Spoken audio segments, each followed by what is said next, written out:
Tabel tersebut menyajikan perkembangan jumlah perusahaan perasuransian mulai tahun 2018 sampai 2022 atau The Development of Number Insurance Company 2018 sampai 2022. Judul ini memberitahu bahwa tabel di atas menyajikan data tentang jumlah perusahaan di sektor asuransi dan reasuransi dari tahun 2018 hingga 2022.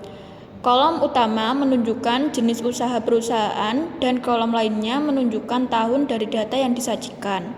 Pada bagian utama tabel disebutkan perusahaan asuransi.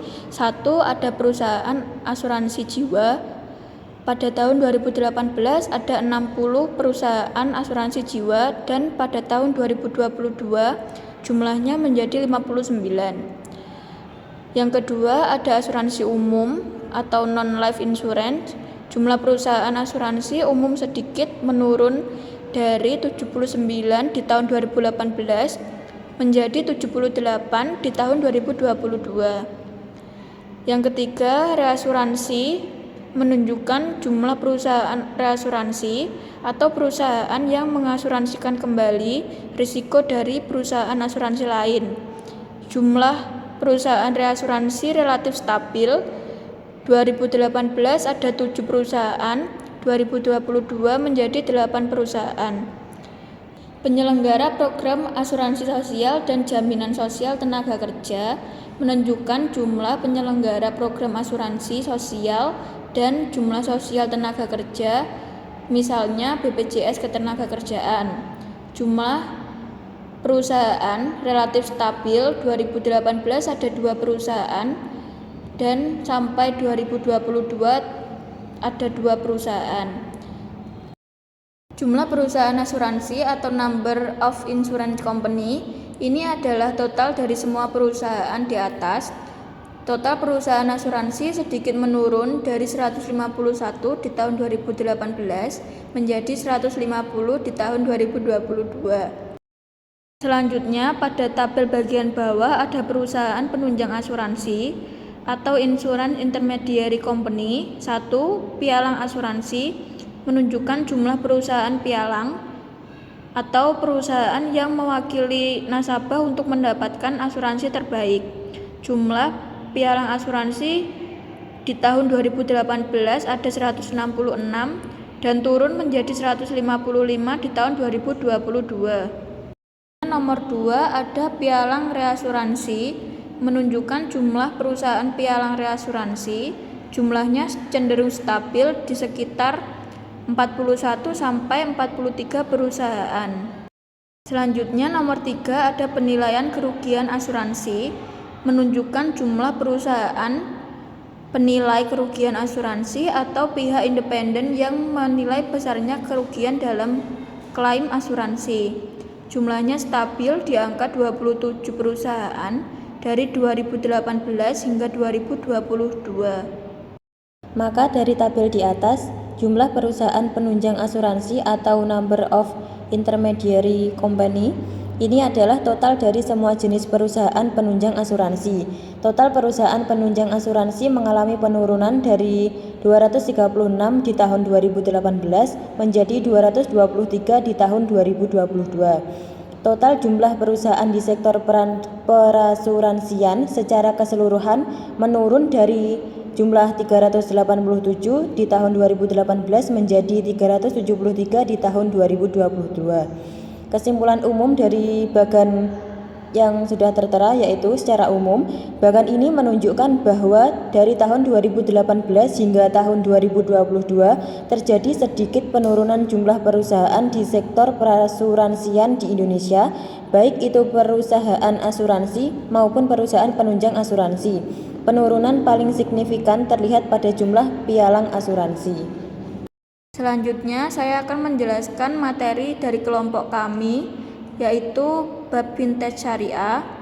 Peranan dari vintage syariah yang signifikan dalam sistem keuangan, terutama di negara-negara dengan populasi muslim, yaitu sebagai berikut. Nomor 1, inklusi keuangan. Vintage syariah membantu meningkatkan akses masyarakat terhadap layanan keuangan, terutama bagi mereka yang tidak memiliki akses ke bank tradisional. Dengan menggunakan teknologi fintech syariah, dapat menjangkau daerah terpencil dan memberi layanan kepada segmen masyarakat yang lebih luas. Yang kedua, ada pembiayaan UMKM. Fintech syariah menyediakan alternatif pembiayaan UMKM yang seringkali kesulitan mendapatkan pinjaman dari bank konvensional. Model pembiayaan berbasis syariah seperti murabahah, mudharabah, dan musyarakah menjadi solusi yang sesuai dengan prinsip syariah. Selanjutnya, nomor 3 ada edukasi keuangan. Fintech syariah juga berperan dalam meningkatkan literasi keuangan masyarakat. Melalui platform digital, pengguna dapat mengakses informasi mengenai produk keuangan syariah, manajemen keuangan, dan investasi yang sesuai dengan prinsip syariah. Selanjutnya, nomor 4 ada inovasi produk keuangan. Fintech syariah mendorong inovasi dalam produk dan layanan keuangan yang sesuai dengan prinsip syariah. Ini termasuk pengembangan aplikasi mobile untuk investasi, crowdfunding syariah, atau metode pendanaan kolektif yang mematuhi prinsip-prinsip keuangan Islam, dan layanan pembayaran yang mematuhi hukum Islam. Selanjutnya, nomor 5 adalah transparansi dan kepercayaan. Dengan menggunakan teknologi blockchain, yaitu sistem penyimpanan data yang terdesentralisasi, di mana informasi disimpan dalam blok yang terhubung secara berurutan, dan smart contracts, yaitu program komputer yang secara otomatis mengeksekusi, mengontrol, atau mendokumentasikan perjanjian dan transaksi di dalam blockchain. Fintech syariah dapat meningkatkan transparansi dalam transaksi keuangan yang penting untuk membangun kepercayaan di kalangan pengguna. Selanjutnya, pengertian dari fintech syariah. Finansial teknologi atau fintech merupakan hasil gabungan antara jasa keuangan dengan teknologi yang akhirnya mengubah model bisnis dari konvensional menjadi moderat, yang awalnya dalam membayar harus bertatap muka dan membawa sejumlah uang kas, kini dapat melakukan transaksi jarak jauh dengan melakukan pembayaran yang dapat dilakukan dalam hitungan detik saja. Fintech adalah suatu upaya penggunaan teknologi terbaru guna memberikan solusi dalam setiap masalah keuangan. Salah satu perantaranya adalah dengan adanya jaringan internet yang semakin berkembang pesat yang beriringan dengan jumlah pengguna di Indonesia. Fintech bisa diartikan sebagai salah satu software yang bisa digunakan untuk berbisnis dan menyediakan beberapa fitur jasa keuangan. Materi yang selanjutnya adalah akad fintech syariah. Akad yang pertama yaitu akad al-bai atau jual beli, merupakan akad antara penjual dan pembeli yang mengakibatkan berpindahnya kepemilikan objek yang dipertukarkan barang dan harga. Akad yang kedua yaitu akad musyarakah, yaitu akad kerjasama antara dua pihak atau lebih untuk suatu usaha tertentu, di mana setiap pihak memberikan kontribusi dan modal usaha dengan ketentuan bahwa keuntungan dibagi sesuai nisbah yang disepakati, sedangkan kerugian ditanggung bersama secara proporsional. Yang ketiga yaitu akad ijarah, yaitu akad pemindahan hak guna atau manfaat atas suatu barang atau jasa dalam waktu tertentu dengan pembayaran ujrah atau upah. Akad fintech syariah yang keempat adalah akad mudharabah, yaitu akad kerjasama antara pemilik modal dengan pengelola usaha dan keuntungan usaha dibagi sesuai nisbah yang disepakati dalam akad, sedangkan kerugian ditanggung oleh pemilik modal.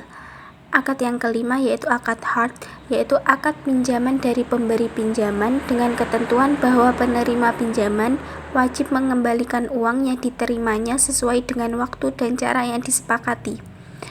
Akad yang keenam adalah akad wakalah bi'al ujrah, yaitu akad pelimpahan kuasa dari pemberi kuasa kepada penerima kuasa untuk melakukan perbuatan hukum tertentu yang boleh diwakilkan disertai dengan imbalan berupa ujrah atau fee. Rukun fintech syariah. Yang pertama adalah al-aqidan, merupakan dua pihak yang melakukan transaksi, contohnya penjual dan pembeli. Rukun yang kedua al-mahud alaih, Hal-hal yang merupakan konsekuensi dari akad, misalnya barang dan harga dalam jual beli.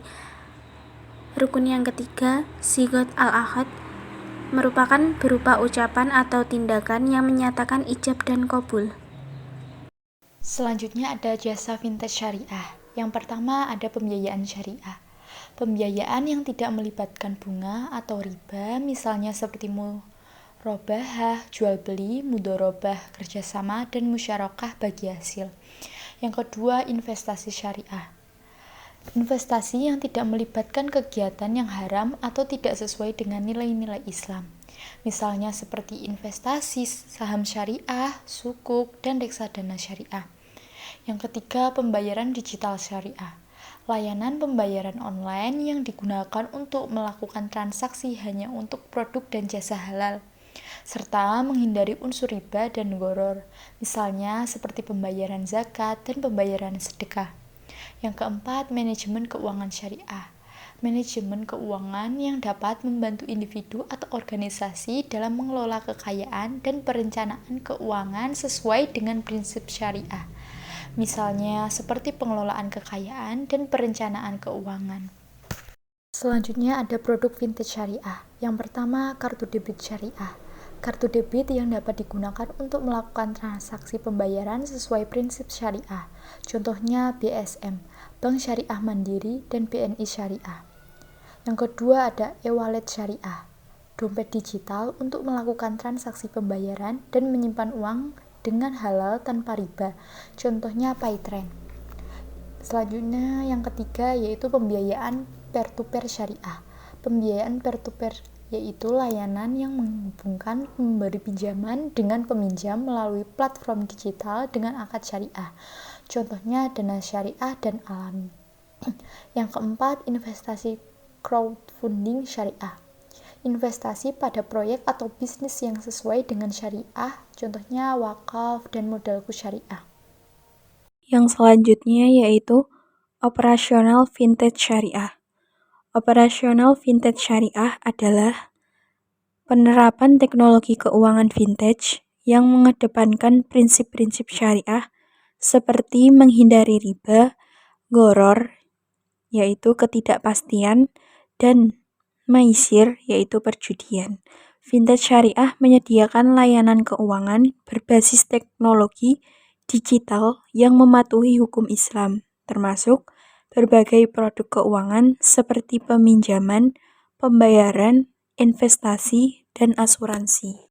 Operasional vintage syariah dilakukan dengan beberapa ketentuan utama. Yang pertama, menggunakan akad syariah, yaitu transaksi diatur dengan akad seperti murabahah, yaitu jual beli, ijarah, yaitu sewa, mudharabah, yaitu bagi hasil, dan musyawarah, yaitu kerja sama modal.